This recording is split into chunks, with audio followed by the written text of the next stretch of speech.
round of FIB clearance were for people who had already tested the waters in the country. So these were brands who had 26% holding or 51% holding and are now making it 100% holding. For them, it's a tried and tested market. So we saw immediate success in that. And I think for the coming few months, it will continue to be that way.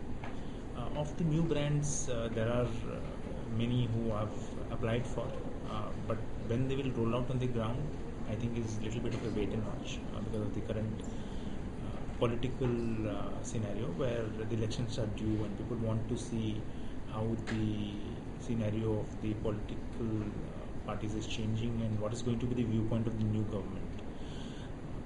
I would say that as a market, some of the signals which the current government is giving, some of the rollbacks which happened with some of the local governments has been a shocker for many of these international firms because they constantly want to be sure or want to be certain about what is the decision or what is the political framework in which they are entering into. So I think more or less everybody is going to wait for these results to come out and to see which way the new party which is in power is inclined. I think we've had a roller coaster ride on consumption over the last 3-4 years. 2013 started off very slow, but I think the ending, that is November, December and now early January, has been good.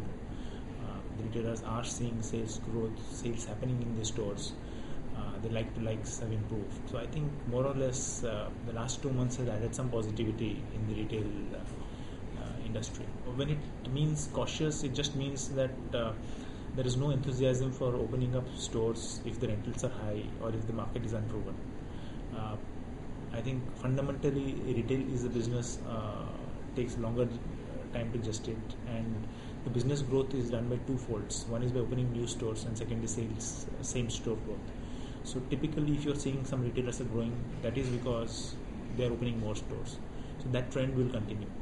Having said that, I think the country as a whole is now well covered by many retailers. So there are not many pockets in the country which are like unretailed by some or the other national retailers. And I think there is a fair amount of understanding which the retailers have got over the last 10 years about the consumption in each micro market, the propensity to spend, the nature of the customer.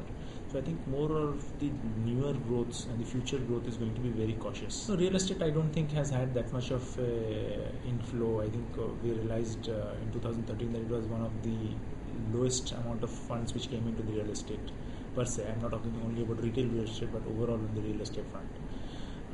Again, the struggle has been for people to get clarity on the policy. Struggle has been on execution of projects and exits. So I don't think that much of foreign capital is chasing.